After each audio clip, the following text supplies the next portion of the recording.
नमस्कार, स्वागत है आपका जी बिजनेस के मोतीलाल ओसवाल स्टूडियो में। मैं हूं दीपक डोभाल और आप देख रहे हैं जी बिजनेस का प्राइम टाइम शो इंडिया 360। करेंगे दिन भर की तमाम अहम खबरों का 360 डिग्री एनालिसिस, लेकिन सबसे पहले हेडलाइंस। अजीत पवार का दावा, पार्टी के ज्यादातर विधायक हमारे साथ, किया नए गठबंधन का ऐलान, पार्टी का नाम सिंबल हमारा होगा, दावा किया। बागी विधायकों पर एनसीपी का एक्शन, 9 मंत्रियों को भेजा नोटिस, बागियों को अयोग्य ठहराने के लिए पार्टी में प्रस्ताव पास, सुप्रिया सुले ने 2 सांसदों पर कार्रवाई के लिए पवार को लिखी चिट्ठी।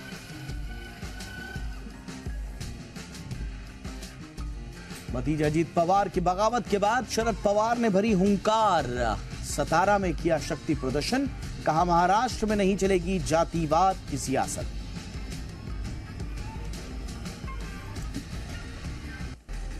महाराष्ट्र के बुल्ढाना में स्लीपर बस हादसे के बाद सुरक्षा को लेकर उठे सवाल, एक्सपर्ट्स ने चलते हुए ताबूत से की ओवरनाइट स्लीपर बसों की तुलना, कहा बैन होनी चाहिए स्लीपर बसें। आज इंडिया 360 की कवर स्टोरी में करेंगे संपूर्ण विश्लेषण, क्या वाकई में एक्सप्रेसवे पर लगातार स्लीपर बसें हादसे का शिकार हो रही हैं, इसके बाद इन्हें हो जाना चाहिए बैन। स्लीपर बस सेफ्टी पर बहस देखेंगे कवर स्टोरी में। सोमवार को बाजार में रही शानदार तेजी, Sensex Nifty bank Nifty record स्तर पर बंद, सेंसेक्स करीब 500 अंक उछला तो निफ्टी में भी 125 अंकों से ज्यादा की दिखी तेजी। आपने नया नाम भी दे दिया है गिफ्टी का, तो आपको भी बधाई।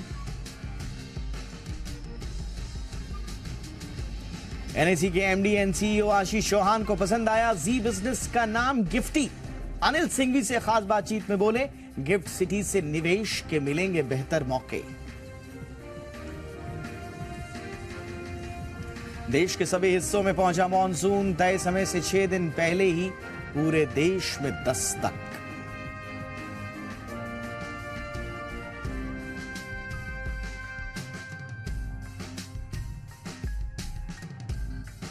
आइए शुरू करते हैं आज की हमारी कवर स्टोरी।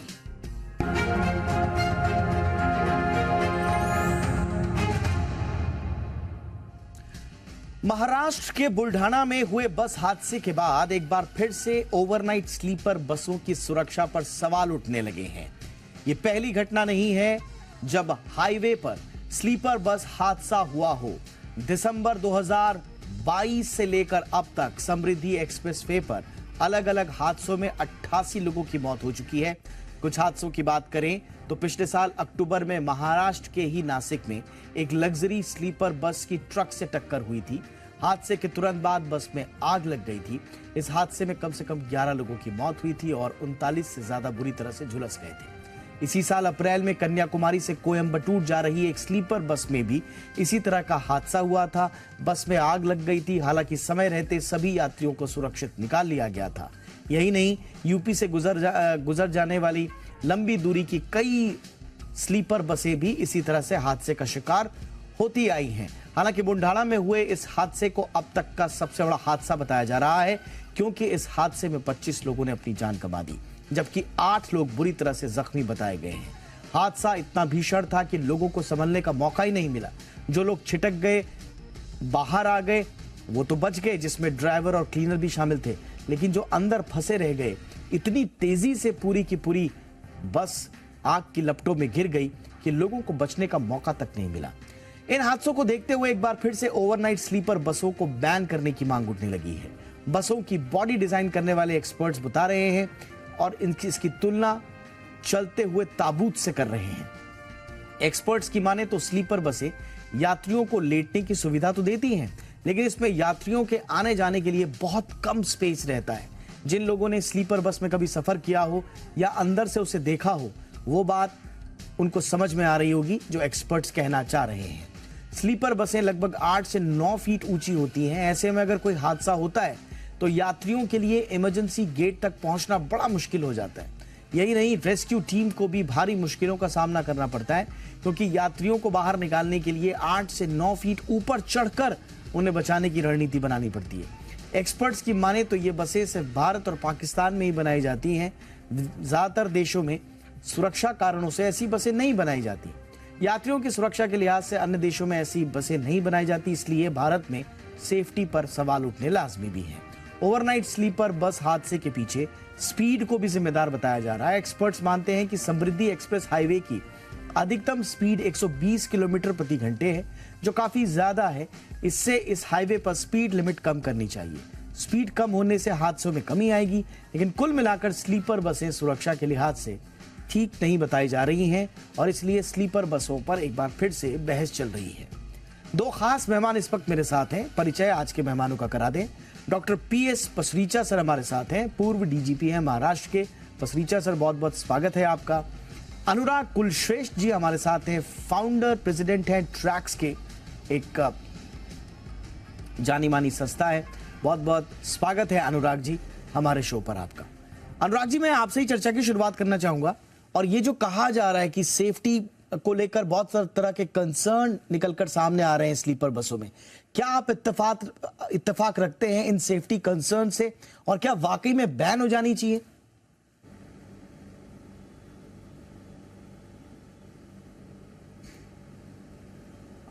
अनुराग जी, आपको मेरी आवाज आ रही है? दीपक जी, आवाज, हाँ, बीच में आधा क्वेश्चन छूट गया लास्ट का। ओके, मैं ये कह रहा हूं कि जो कहा जा रहा है, इनको चलते फिरते ताबूत कहा जा रहा है, क्या वाकई में सेफ्टी कंसर्न्स जो उठाए गए एक्सपर्ट्स की तरफ से, आप उनसे इत्तेफाक रखते हैं सर? 100% इत्तेफाक रखते हैं। बिकॉज पहले अगर आपने देखा होगा तो हमारी बसेस में ऑलमोस्ट 2 गेट आगे और पीछे दिए जाते थे। एक इमरजेंसी डोर भी क्लियर विजिबल होता था सारे पैसेंजर्स को। अभी स्पेस बढ़ाने के लिए, number of sitting and number of sleeping persons sites बढ़ाने के लिए ऊपर अलग से स्लीपिंग अरेंजमेंट, नीचे सिटिंग अरेंजमेंट, और इतना कंजेस्टेड हो जाती हैं बसेस कि वहाँ पर जो आपने बताया ना कि इंटरनल मूवमेंट के लिए भी उनको बहुत प्रॉब्लम होती है पैसेंजर्स को। और जब इस तरह की कोई दुर्घटना होती है तो न तो पैसेंजर के पास निकलने के लिए जगह बचती है, न वहाँ से बस से बाहर आने के लिए, और दूसरा जो रेस्क्यू करते हैं उनको और सबसे ज़्यादा प्रॉब्लम आती है। दूसरा, ये जो स्लीपर बसेज हैं, इनकी ऑलरेडी जो नॉर्मल बसेज होती हैं उनसे सेंटर ऑफ ग्रेविटी जो है ना हाई हो जाती है। जब भी कोई छोटा सा ओवर टर्निंग, मतलब शार्प टर्न आता है, या बस अचानक थोड़ा सा ड्राइवर की झपकी की वजह से या किसी और वजह से अचानक टर्न होती है जब बस, तो automatically centre of gravity high होने की वजह से बस अचानक पलट जाती हैं। और हाई स्पीड उसमें 4 चांद लगाती है कि ऑलरेडी हाई स्पीड पर है, थोड़ा सा टर्निंग हुई और ये गाड़ी पलट गई सेंटर ऑफ ग्रेविटी हाई होने की वजह से। तो नंबर 1 जो भी इस समय बोला जा रहा है वो दैट इज़ 100% सही है, वो कि इस तरह की गाड़ियों पर या बैन लगना चाहिए। और स्लीपर क्लास बसेस, बिकॉज ये हाइट ज़्यादा होती है इनकी, तो स्पेशली स्लीपर सिस्टम को ख़त्म किया जाना चाहिए। सिटिंग जो सीट्स हाँ, हैं उनको आप कंफर्टेबल बना सकते हैं। एक चीज पर जरूर आऊंगा। आपने जो कहा सेंटर ऑफ ग्रेविटी, उसकी हाइट को लेकर बहुत इश्यूज हैं। कई बार हम भी देखते हैं बड़ी लंबी लंबी बसेस होती हैं, उनको देखकर वाकई में लगता है कि कहीं पर अगर कर्व आएगा तो क्या ये वहां पर सेंटर ऑफ ग्रेविटी को संभाल पाएंगी उसको, तो क्या इसको लेकर कोई सेट स्टैंडर्ड नहीं है सर? सर, स्टैंडर्ड अभी हमारे यहाँ, हमारे देश में क्या है ना कि आप कुछ भी बना रहे हैं, क्या कुछ भी कर रहे हैं, वो सारा यहाँ से पास हो जाता है। बहुत सारी संस्थाएं हैं हमारे यहाँ जो कि स्टैंडर्ड्स को पास करती हैं, ARAI वगैरह भी है, और जो भी है ना वो वहाँ से पास होता है। लेकिन स्पेसिफिकेशंस क्लियर न होने की वजह से जो भी हो रहा है, जैसा भी हो रहा है, कि आपने देखा होगा कुछ इंटरनेशनल स्टैंडर्ड की बसें भी यहाँ पर आ रही हैं और वो भी, उनकी भी हाइट बहुत ज़्यादा होती है। लेकिन हमारे यहाँ का जो ड्राइविंग पैटर्न है, जो ड्राइविंग सेंस है, वो बहुत ही ज़्यादा वर्स्ट है। नंबर 2, मैं एक स्पेशल बात आपसे बोलना चाहूँगा कि इंटरनेशनली एक बहुत छोटा सा रूल है जो कि इम्प्लीमेंट बहुत अच्छी तरह किया जाता है आफ्टर मॉनिटरिंग। वहाँ पर एक मॉनिटरिंग सिस्टम है, उसके बाद में उसको इन्फोर्स किया जाता है। वो है कि अगर 2-2.5 घंटे से ज़्यादा ड्राइवर अगर गाड़ी चला रहा है तो उसको एक ब्रेक लेना पड़ेगा। रूल हमारे यहाँ भी आ सकता है, लेकिन हमारी जो प्रॉब्लम है कि न तो उसकी मॉनिटरिंग होती है और न उसका इन्फोर्समेंट होता है, तो उसका खामियाजा हमारे लोगों को भुगतना पड़ता है इस तरह की घटनाओं से जो कि रेगुलर होती जा रही हैं। और सबसे बड़ी बात, हम शायद एक उस एज में अपने आप को फैंटेसी के रूप में लेते जा रहे हैं कि हमें स्पीड बढ़ानी है सड़क की।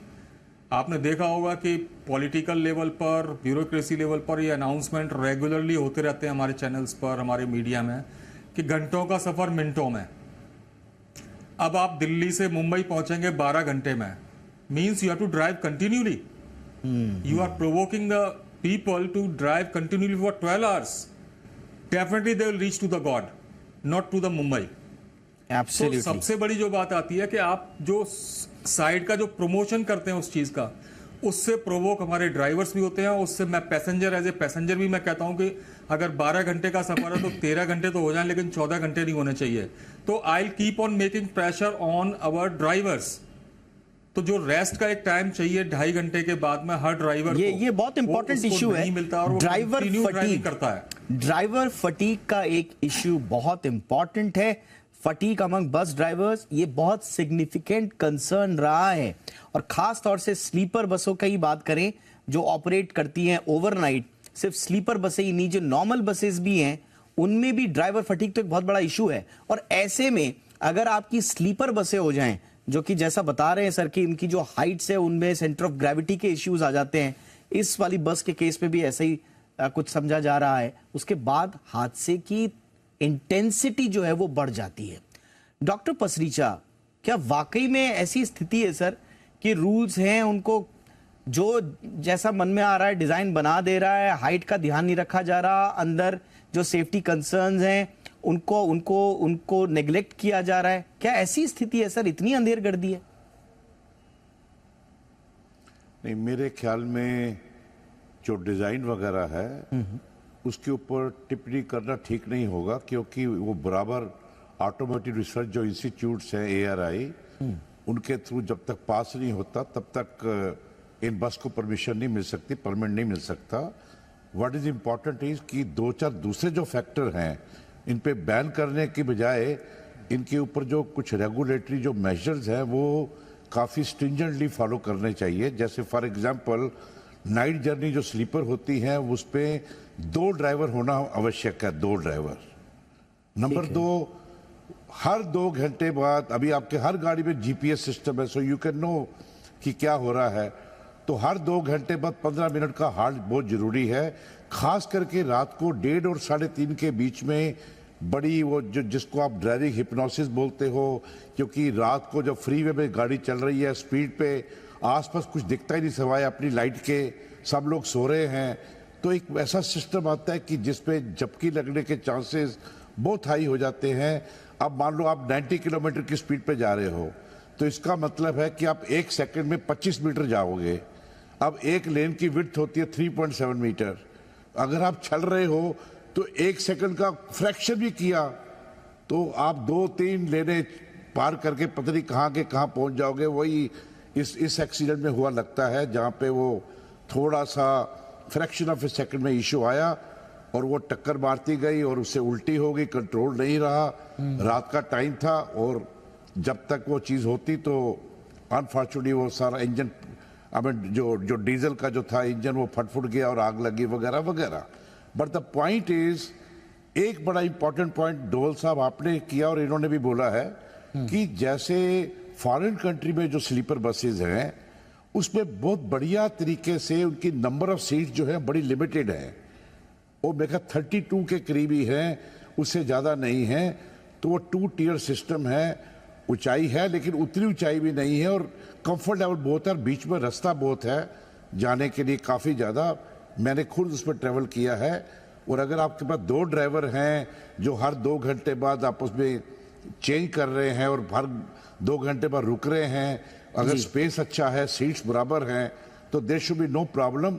और एक और चीज़ बड़ी इंपॉर्टेंट है कि जितनी भी बसेज हैं खास करके रात के टाइम पे, उनकी स्पीड लिमिट 70-80 से ज्यादा होनी नहीं चाहिए। और 120 की बजाय मेरे ख्याल में इवन कारों के लिए जो स्पीड है 100 kilometre is sufficient on an express highway.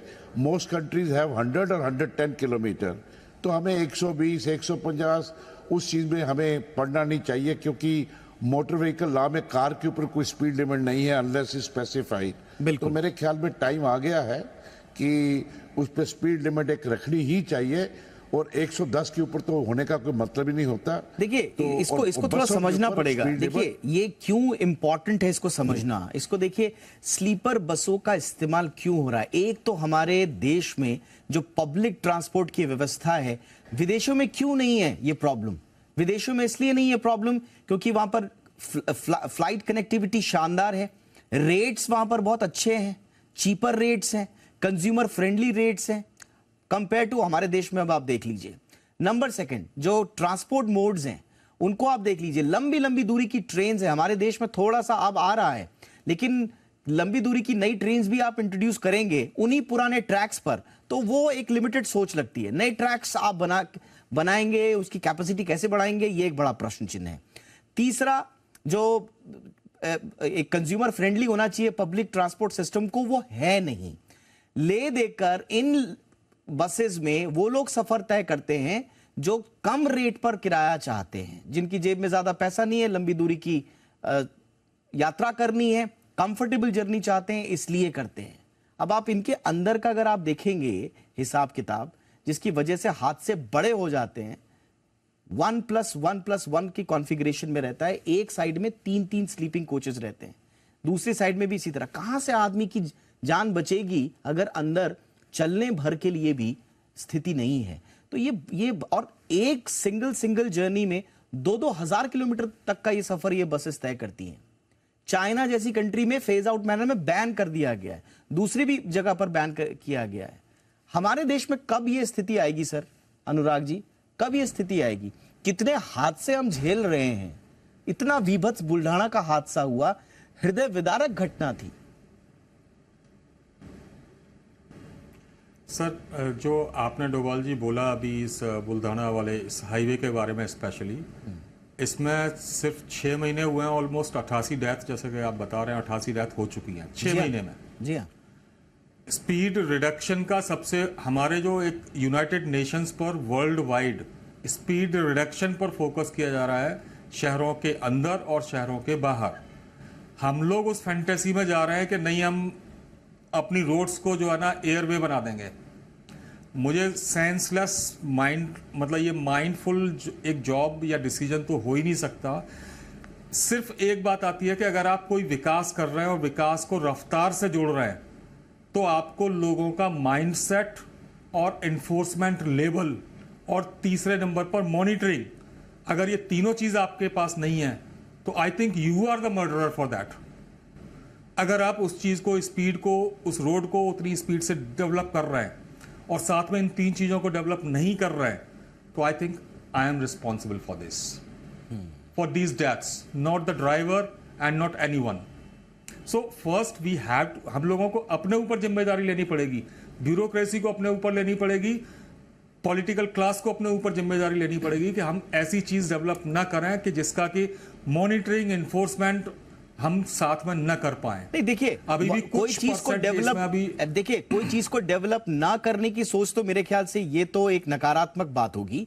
आप चीजों को डेवलप कीजिए, आप हाईवेज बनाइए, आप स्पीड अप करिए चीजों को, लेकिन उसके जैसा इंफ्रास्ट्रक्चर जो कि कॉम्प्लीमेंट करे उस इंफ्रास्ट्रक्चर को, वो चीजों के करना बहुत जरूरी होगा। पसरीचा सर, ये बहुत जरूरी होगा कि हम अपने सड़कों का जाल बना रहे हैं, ठीक है स्पीड आप बनाइए, लेकिन आपकी गाड़ियां उस लायक है या नहीं है, आपके रोड के डिजाइन उस लायक है या नहीं है, आपके रूल्स एंड रेगुलेशंस उस स्पीड तक चलने लायक है नहीं है, इनको बारीकी से देखना पड़ेगा सर। बिल्कुल, आपने बिल्कुल पूरा ही चीज बता दी जो मैं बताना चाहता था, तो मुझे उसमें कोई ऐड नहीं करना। I totally agree. What is important is कि आप डेवलपमेंट पे जाओ, लेकिन जो उसके साथ जो रेगुलेशंस हैं उनका जो पालन है वो कठोरता से होना चाहिए, उस पर कोई ढील नहीं होनी चाहिए। और दूसरा, जो भी इंफ्रास्ट्रक्चर बनाओ it should be self contained, और उसमें बिल्कुल कोई भी लूज एंड नहीं होने चाहिए। That is the advantage. But fortunately ये जो समृद्धि हाईवे है, हाईवे में कोई गलती नहीं है, गलती ड्राइवर की है। फॉरेन कंट्री में जब ड्राइविंग लाइसेंस दिया जाता है तो कई लोगों को ड्राइविंग लाइसेंस रात की ड्राइविंग के लिए मिलता ही नहीं है, कई लोगों को ड्राइविंग लाइसेंस फ्री वे पे, एक्सप्रेस वे पे चलाने के लिए नहीं मिलता।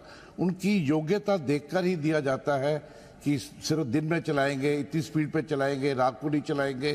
तो उस टाइप का I think system we have to bring in so that अच्छे ड्राइवर हों।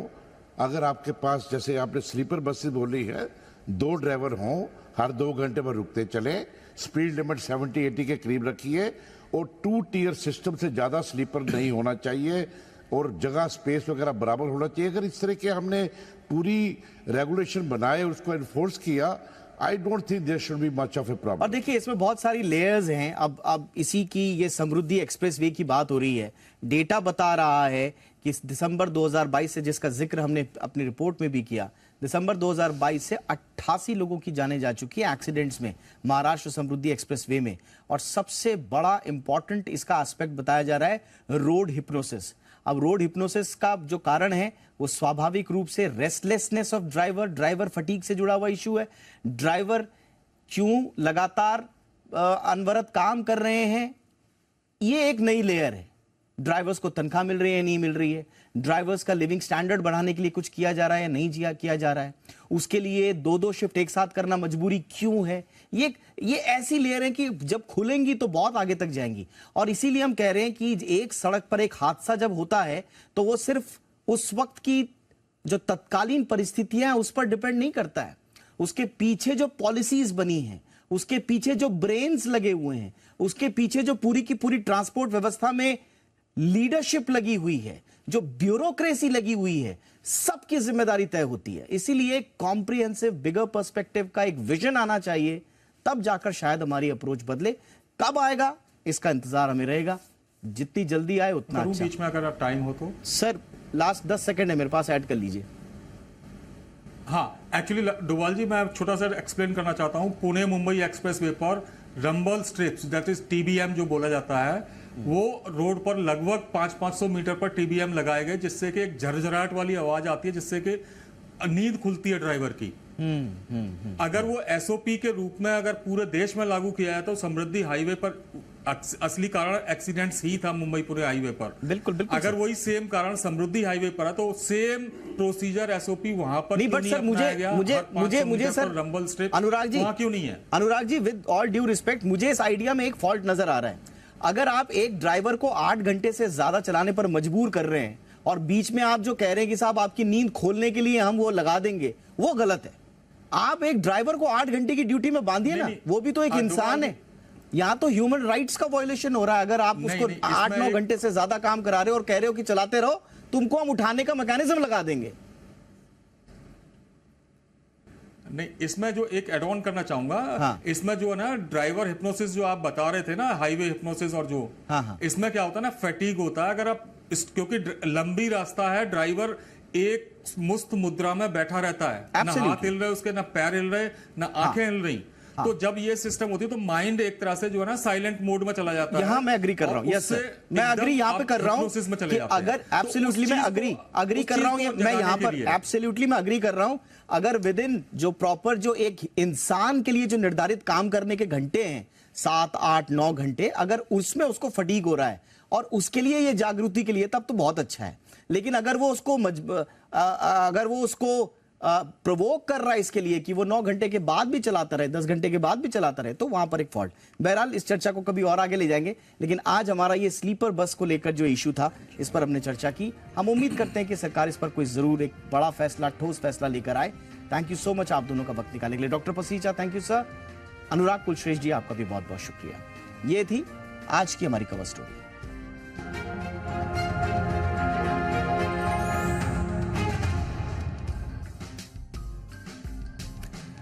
महाराष्ट्र की सियासत में जारी सियासी ड्रामा अभी थमा नहीं है। रविवार को हुए घटनाक्रम के बाद एनसीपी के दोनों गुट एक दूसरे पर हमलावर हैं। शरद पवार की एनसीपी ने जहां एक तरफ बागी नेताओं पर कार्रवाई करनी शुरू कर दी है, तो वहीं पार्टी पर खुद का दावा ठोकने वाले अजीत पवार गुट ने शरद पवार के करीबियों को पद से हटाना शुरू कर दिया है। प्रेस कॉन्फ्रेंस में अजीत गुट के नेता प्रफुल्ल पटेल ने पार्टी पर दावा करते हुए जयंत पाटिल को महाराष्ट्र के प्रदेश अध्यक्ष पद से हटा दिया और कहा कि किसी को भी अयोग्य घोषित करने का अधिकार स्पीकर के पास है। एनसीपी नेता और महाराष्ट्र के डिप्टी सीएम अजीत पवार ने कहा कि उन्हें मीडिया रिपोर्ट से पता चला है कि उनके 9 विधायकों पर कार्रवाई की गई है, उन्हें नोटिस भेजा गया है। इसे लेकर उन्होंने जयंत पाटिल और जितेंद्र आव्हाड को अयोग्य घोषित करने के लिए महाराष्ट्र विधानसभा अध्यक्ष को आवेदन भेज दिया है। साथ ही अजीत पवार ने कहा कि क्या आप भूल गए हैं कि शरद पवार पार्टी के राष्ट्रीय अध्यक्ष हैं। तो यानी कि यहां पर एक विचित्र स्थिति उत्पन्न हो गई है। पार्टी के नेता एक दूसरे पर कार्रवाई कर रहे हैं, लेकिन दोनों पार्टियों के नेता ये मान रहे हैं कि शरद पवार ही राष्ट्रीय अध्यक्ष हैं और यही है वो रहस्य जिससे पर्दा उठना बहुत जरूरी है, वरना एनसीपी के भीतर हुआ क्या ये राज ही रह जाएगा। मैंने राष्ट्रीय कार्यकारी अध्यक्ष के नाते उसमें महाराष्ट्र की जिम्मेदारी आज से श्री सुनील तटकरे जी को देने का फैसला किया है और वो पत्र उनको मैं अभी यहाँ पर आप सभी के सामने देने वाला हूँ। साथ साथ में श्री सुनील तटकरे जी अभी इसमें आगे के भी जो पार्टी के जो संगठनात्मक जो नियुक्तियां हैं, चेंजेस है, वो कर सकते हैं और इसी के तहत वो महिला की अध्यक्षा हो, चाहे यूथ के हो या अनेक जो हमारे जो संगठनात्मक जो घटक है और साथ साथ में जो हमारी जो और सेल और बाकी इकाइयां हैं उसकी महाराष्ट्र में वो उस प्रकार की नियुक्ति करेंगे। अच्छा, प्रफुल्ल पटेल कह रहे हैं कि सुनील तटकरे को हम अध्यक्ष नई जिम्मेदारी सौंप रहे हैं और शरद पवार ने प्रफुल्ल पटेल और सुनील तटकरे को पार्टी से हटा दिया है। और दिलचस्प ये है कि दोनों गुट अभी भी मान रहे हैं कि शरद पवार ही अध्यक्ष हैं। तो एक अध्यक्षीय पद होने के नाते जो कार्रवाई की गई उसको कोई मान नहीं रहा है, और अगर वो मान नहीं रहा है तो फिर दूसरे व्यक्ति को किसी पद पर बैठाना या हटाने की जिम्मेदारी किसने दी। बड़ी खिचड़ी पक गई है महाराष्ट्र में, और महाराष्ट्र की सियासत में जारी इस ड्रामे के थमने के अभी कोई आसार हैं भी नहीं। एनसीपी के दोनों गुट एक दूसरे पर हमलावर हैं। सवाल यह उठ रहा है कि क्या शरद पवार को गुरु बताकर उनके भतीजे अजीत पवार पार्टी पर कब्जा कर चुके हैं क्या? पहले यह देखिए कि आज पूरे दिन हुआ क्या क्या बयानबाजी हुई। अजीत पवार से लेकर शरद पवार और उनके नेताओं ने क्या क्या बयान दिए।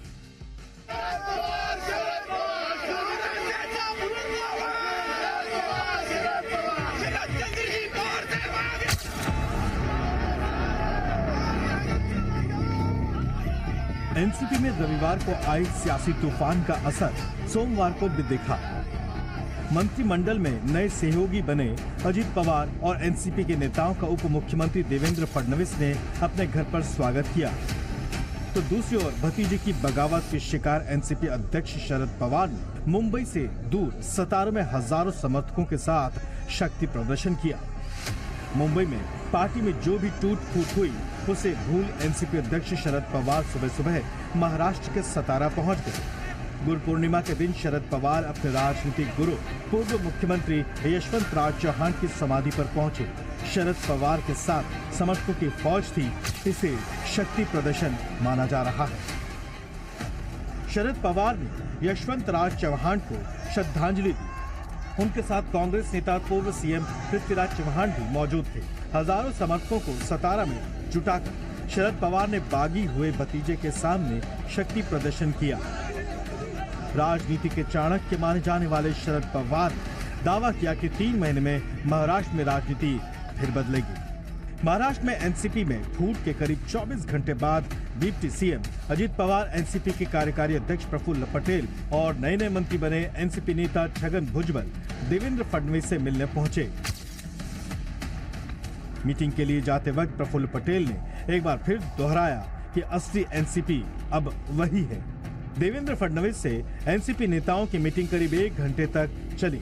नए सहयोगी मिलने से सबके चेहरे पर खुशी दिख रही थी। एक तरफ शरद पवार ने समर्थकों के साथ शक्ति प्रदर्शन किया, तो अजित पवार ने भी समर्थकों के जरिए चाचा को अपनी ताकत का एहसास कराया। शक्ति प्रदर्शन के बीच अब सवाल उठ रहा है कि असली एनसीपी किसके पास है।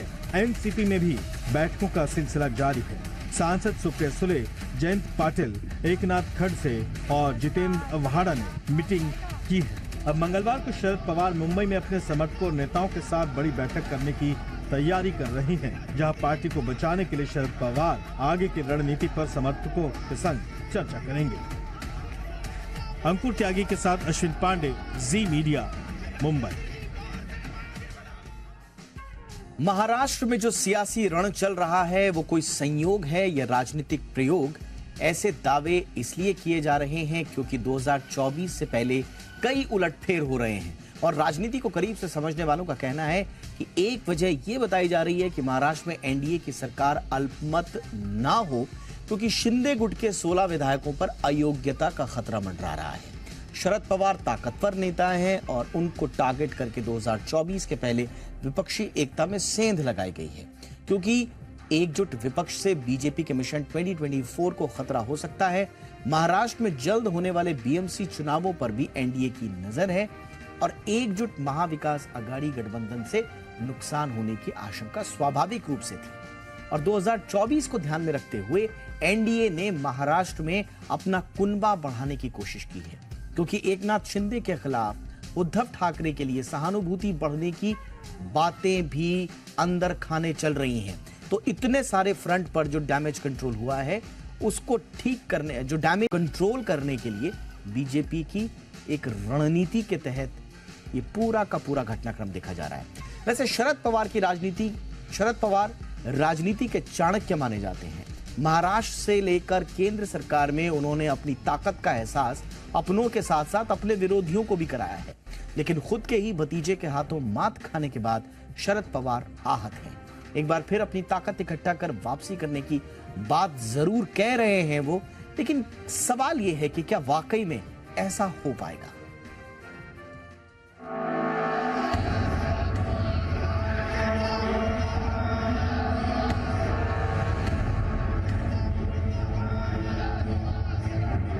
ये हैं शरद पवार। 82 साल की उम्र में भी उतना ही दमखम दिखा रहे हैं जितना कभी राजनीति के शुरुआती दिनों में दिखाया करते थे। एक बार फिर अपनी पार्टी को नए सिरे से खड़ा करने की कवायद में जुटे हैं। महज 24 घंटे पहले उनके भतीजे अजित पवार ने उनकी पावर को चुनौती देते हुए महाराष्ट्र की राजनीति और शरद पवार के भरोसे में बड़ा उलटफेर कर दिया। शरद पवार इतने आहत दिखाई दे रहे हैं कि उन्होंने बिना नाम लिए बीजेपी शिवसेना शिंदे गुट पर निशाना साधा है। अजित पवार ने जिस तरह एनसीपी पर दावा ठोका है, 40 विधायकों के उनके समर्थन में आने की बात कही है, माना जा रहा है कि शरद पवार के राजनीतिक जीवन का यह सबसे मुश्किल दौर है। इसके कुछ कारण और भी हैं। अजित पवार पर शरद पवार भरोसा करते थे, लेकिन बड़ी जिम्मेदारी देने से बचते थे। प्रफुल्ल पटेल जैसे नेता शरद पवार के राइट हैंड माने जाते रहे, लेकिन अब उन्होंने भी पवार का साथ छोड़ समय के साथ आगे बढ़ने में अपनी भलाई समझी है। अब आपको बताते हैं कि कभी शरद पवार ने कांग्रेस से कन्नी काटकर अपनी अलग पार्टी बनाई थी। 1999 में कांग्रेस का हाथ छोड़ अपना वक्त बदल लिया था। दिल्ली से लेकर महाराष्ट्र की राजनीति में पावर प्ले करने वाले शरद पवार आज चिंता में दिखाई दे रहे हैं। जानकार मानते हैं कि जो स्थिति आज उनके साथ बनी है, ऐसी ही स्थिति का कभी वो भी जिम्मेदार रहे हैं। राजनीति के चाणक्य माने जाने वाले शरद पवार अपनी कूटनीतिक क्षमता के लिए जाने जाते हैं। स्कूल में पढ़ाई के दौरान से ही राजनीति का पाठ सीखने वाले शरद पवार ने साल 1956 में गोवा मुक्ति सत्याग्रह का आयोजन कर अपना हुनर दिखाना शुरू कर दिया था। इसके बाद कॉलेज में पढ़ते हुए छात्र यूनियन की राजनीति में दमखम दिखाया। महाराष्ट्र के पहले मुख्यमंत्री यशवंतराव चौहान शरद पवार से बेहद प्रभावित थे। शरद पवार भी यशवंतराव चौहान को अपना राजनीतिक गुरु मानते हैं। शरद पवार एक बार फिर पार्टी बचाने के लिए जुट गए हैं। 5 जुलाई को होने वाली बैठक में एनसीपी पदाधिकारियों के शपथ पत्र लिया जाएगा ताकि शरद पवार की पावर पहले की तरह बची रह सके। वहीं एनसीपी भी कानूनी लड़ाई के लिए तैयार है। शरद पवार 3 महीने में तस्वीर बदलने का दावा भी कर रहे हैं। खास बात यह है कि शिवसेना की टूट के वक्त भी उद्धव ठाकरे गुट ने इसी तरह हलफनामा भरा था, लेकिन उद्धव ठाकरे की हार का इतिहास सबके सामने है। ब्यूरो रिपोर्ट, जी मीडिया। अजीत ने कल 5वीं बार डिप्टी सीएम पद की शपथ ली है और आपको जानकर हैरानी होगी कि अजीत पवार पृथ्वीराज चव्हाण के साथ 2 बार, देवेंद्र फडणवीस उद्धव ठाकरे के साथ एक बार डिप्टी सीएम बन चुके हैं और अब 5वीं बार उन्हें एकनाथ शिंदे के साथ डिप्टी सीएम बनने का मौका फिर मिला है। क्या अजीत पवार की कहानी क्या कहती है, देखिए इस रिपोर्ट में। 2 जुलाई यानी रविवार का दिन महाराष्ट्र की सियासत के नाम रहा। महाराष्ट्र में कल बड़ा सियासी उलटफेर देखने को मिला। अजीत पवार 1 घंटे के भीतर नेता विपक्ष से डिप्टी सीएम बन गए और चाचा शरद पवार देखते ही रह गए और भतीजे अजीत पवार ने खेल कर दिया। 2024 के लोकसभा चुनाव से पहले इसे एनसीपी ही नहीं बल्कि पूरी विपक्षी एकता के लिए बड़ा झटका माना जा रहा है। एक तरफ विपक्ष मोदी सरकार के खिलाफ एकजुट होने का दावा कर रहा है, वहीं महाराष्ट्र में हुए इस बड़े सियासी उलटफेर ने विपक्ष के सभी नेताओं की टेंशन में इजाफा कर दिया है। ये वही अजीत पवार हैं जिन्हें शरद पवार का सबसे भरोसेमंद माना जाता था। ये वही अजीत पवार हैं जो कल सुबह तक शरद पवार की परछाई के तौर पर जाने जाते थे, लेकिन अब इसी परछाई ने अपने चाचा शरद पवार से ऐसी दूरी बना ली है कि पूरी की पूरी एनसीपी पर संकट खड़ा हो गया है। अचानक हुए इस सियासी घटनाक्रम ने एनसीपी को तोड़ दिया है। अभी पूरा 1 महीना भी नहीं हुआ था जब सुप्रिया सुले को एनसीपी का कार्यकारी अध्यक्ष बनाया गया था और अब एनसीपी में सबसे बड़ी बगावत देखनी पड़ी। अजित पवार ने चचा से बगावत कर शिवसेना में डिप्टी सीएम की शपथ ले ली। सवाल उठ रहे हैं कि शरद पवार जैसे सियासी को अपनी ही पार्टी में बगावत लगी।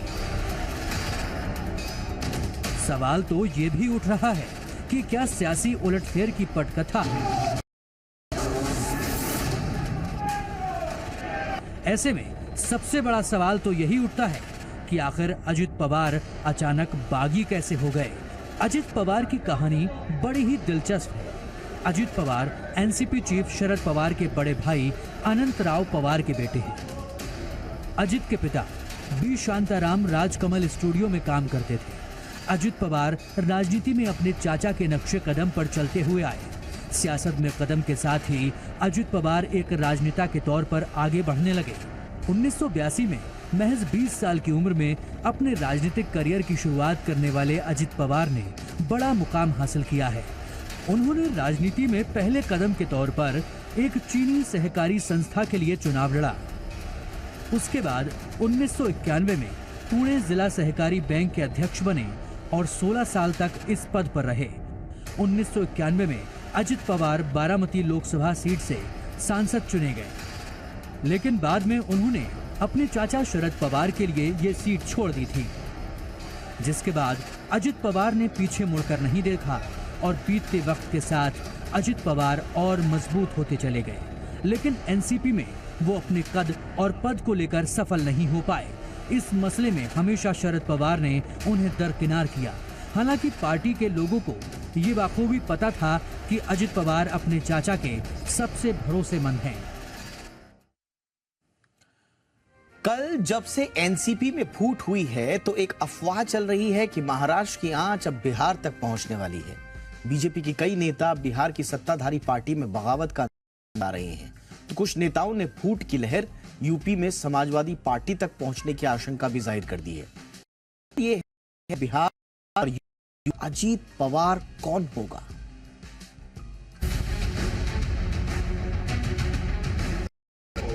महाराष्ट्र से बगावत की जो आंधी शुरू हुई है, क्या वो में हुई टूट फूट के बाद अब यही सवाल उठ रहा है कि क्या बिहार और यूपी में भी कोई अजीत पवार सामने आएगा? दरअसल मोदी कैबिनेट में मंत्री और महाराष्ट्र के नेता रामदास आठवले ने दावा किया था कि जल्द ही बिहार में भी बड़ा उलटफेर हो सकता है।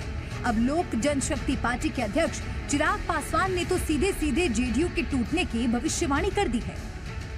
ये दावा कर चिराग पासवान ने नीतीश कुमार की नींद उड़ा दी होगी। वैसे चिराग इन दिनों बीजेपी के करीब आने की कोशिश में है। लेकर यही दावा बिहार बीजेपी के नेता भी कर रहे हैं। विधायकों को, सांसदों इसे नीतीश कुमार घबराए हुए हैं। आगे में कुछ भी हो सकता है। बीजेपी के दावों को जेडीयू खारिज कर रहे हैं और बीजेपी पर हथकंडा अपनाने का आरोप लगा रहे हैं। नीतीश के विरोधी उपेंद्र कुशवाहा ने जेडीयू के लिए तो नहीं, लेकिन इसको लेकर एनसीपी जैसी भविष्यवाणी कर दी है। किस दिन क्या हो जाए आप देखिएगा कि क्या भी हो सकता है कि जेडीयू से पहले कांग्रेस में ही न खेला हो जाए बिहार, तो ऐसी स्थिति है। बिहार के पड़ोसी राज्य उत्तर प्रदेश में भी महाराष्ट्र जैसी लहर आने की आशंका एक ऐसे जो खुद गठबंधन के मास्टर रहे हैं। ओम प्रकाश राजभर न सिर्फ समाजवादी पार्टी में फूट का दावा कर रहे हैं, बल्कि जयंत चौधरी आरएलडी भी दावा कर रहे हैं। अपनी पार्टी में आशंका से बीजेपी के खिलाफ विपक्षी एकता को धार देने के लिए तेलंगाना पहुंचे हुए हैं। वहीं आरएलडी अध्यक्ष जयंत चौधरी ने भी अखिलेश यादव की तर्ज पर बार तो नहीं हो रही। जो लोग बना देते हैं, अपने में जगह देते हैं, वे खुद तबाह हो जाएंगे, वे खुद भस्म हो जाएंगे। राजनीतिक बयानबाजियां और दावे अपनी जगह हैं, लेकिन महाराष्ट्र की घटना से एक बात साफ है कि सियासत में कुछ भी कभी भी हो सकता है। राजनीतिक बगावत का भूत अब कर्नाटक के राजनीतिक दल को भी आने लगा है। Shocking development in Maharashtra about Ajit Pawar decision. Now in Karnataka, I'm fearing next Ajit Pawar who will be going to be emerge in Karnataka. HD Kumaraswamy को भी कर्नाटक में अजीत पवार जैसे नेता के आने की आशा रही है। अब अगले 1 साल तक देश में चुनावी माहौल, कुछ राज्य विधानसभा चुनाव है, तो अगले मार्च, अप्रैल और मई में लोकसभा है। ऐसे में अब दल बदल और पार्टी कभी छोटे तो कभी बड़े झटके लगते रहेंगे। ब्यूरो रिपोर्ट, जी मीडिया। ब्रेक के बाद आपका स्वागत है। विटामिन सी इम्यूनिटी को बढ़ाने का बड़ा माध्यम माना जाता है। यह इसकी जरूरत से ज्यादा इस्तेमाल घातक साबित भी हो सकता है। दरअसल मुंबई से एक ऐसा मामला सामने आया है जिसमें विटामिन सी युक्त काली चाय के ज्यादा सेवन से एक व्यक्ति मुकम्मल तौर पर लेशन तो स्थापित नहीं किया है, लेकिन आशंका किडनी पर खराब असर पड़ा।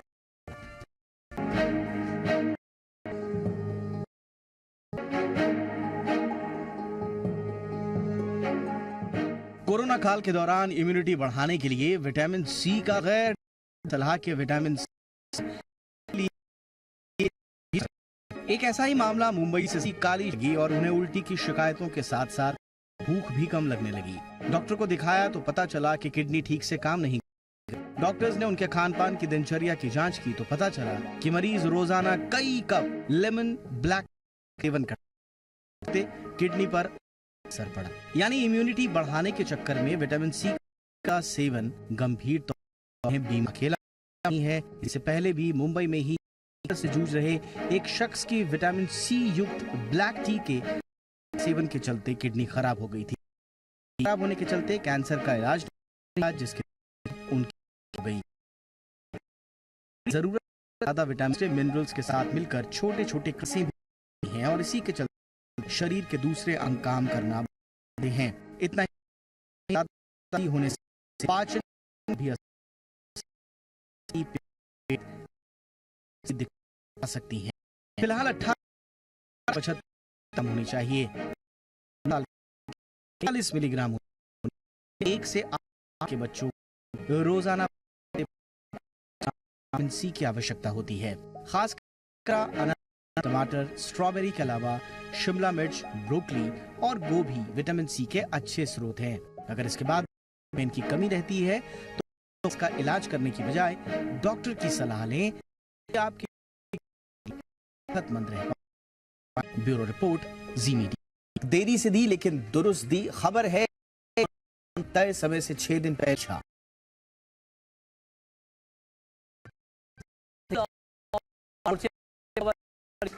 पूरे देश में समय है। 6 मानसून ने आमतौर पर 8 जुलाई तक में बारिश हुई।